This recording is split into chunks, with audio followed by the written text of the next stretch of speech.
আসসালামু আলাইকুম প্রিয় দেশবাসী। আপনারা দুর্বলতা প্রকাশ করবেন না।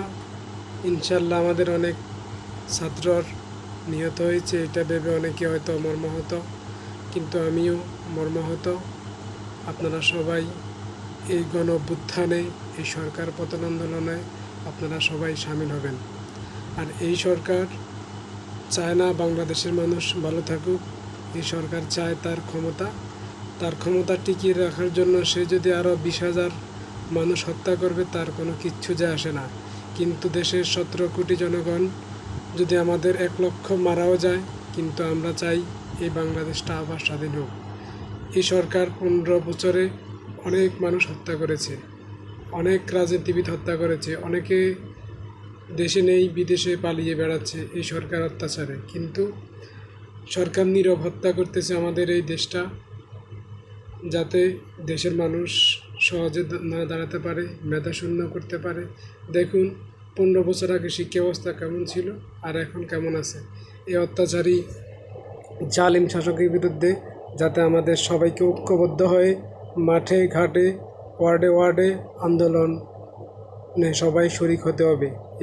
যুগে যুগে অনেক অত্যাচারী শাসক অনেক মানুষকে হত্যা করেছে, আর অনেক হত্যার বিনিময়ে দেশটা স্বাধীন হয়েছে। 1971 সালে যখন পাকিস্তানি বাহিনী আমাদের সাধারণ মানুষকে হত্যা করেছে, যখন ঘরে ঘরে প্রতিরোধ গড়ে তুলেছে, তখনই আমাদের এই দেশটা স্বাধীন হতে সক্ষম হয়েছে। তাই আসুন প্রিয় দেশবাসী, সবাই সবার জায়গা থেকে প্রতিবাদ করি। আপনারা যে মাঠে গিয়ে আন্দোলন করতে পারবেন না, তার উচিত যেন আমাদের এই সোনার বাংলাকে রক্ষা করার জন্য মোবাইল নিয়ে মাঠে ঘাটে সব অপপ্রচার বিরুদ্ধে রুখে দাঁড়াতে হবে। এবং সরকার অনেক গুজব রটাচ্ছে, কোটা সমন্বয়কারী অনেকে নাকি পালিয়ে গেছে, কিন্তু এগুলো সম্পূর্ণ মিথ্যা, বানোয়াট। দেখুন পৃথিবীর ইতিহাসে অনেক অত্যাচারী জালিম শাসকের বিরুদ্ধে লড়াই হয়েছে, কিন্তু কোনো দেশে কোনো নেট বন্ধ করা হয়নি, নেটওয়ার্ক বন্ধ করা হয়নি, নেটওয়ার্ক সচল ছিল।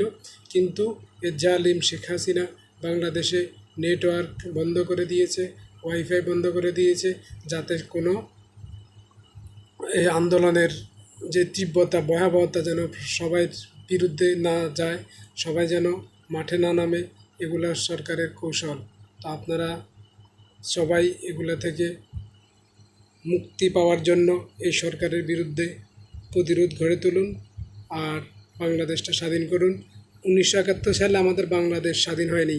1971 সালে স্বাধীন হয়েছে শেখ পরিবার স্বাধীন হয়েছে। বাংলাদেশে আমরা গণতন্ত্রের জন্য যুদ্ধ করি, সব দেশে গণতন্ত্রের জন্য যুদ্ধ করা হয়, কিন্তু বাংলাদেশে দেখুন সব সময় একই পরিবার থেকে সরকার নিয়ন্ত্রিত হয়ে আসছে। কিন্তু আমরা চাই না এক একজন এক একবার এক এক দল এক এক ক্ষমতা আসবে, কিন্তু আমরা চাই না একদলীয় শাসন ব্যবস্থা, আমরা চাই গণতন্ত্র। সবাই আমার ভিডিওটি ছড়াই দিবেন যেন সবাই ভিডিওটি দেখতে পায়। আসসালামু আলাইকুম প্রিয় শান্তিকামী, প্রিয় দেশবাসী, সবাই ভালো থাকুন, সুস্থ থাকুন এবং এই জালিম সরকারের বিরুদ্ধে আন্দোলন ঝাঁপিয়ে পড়ুন।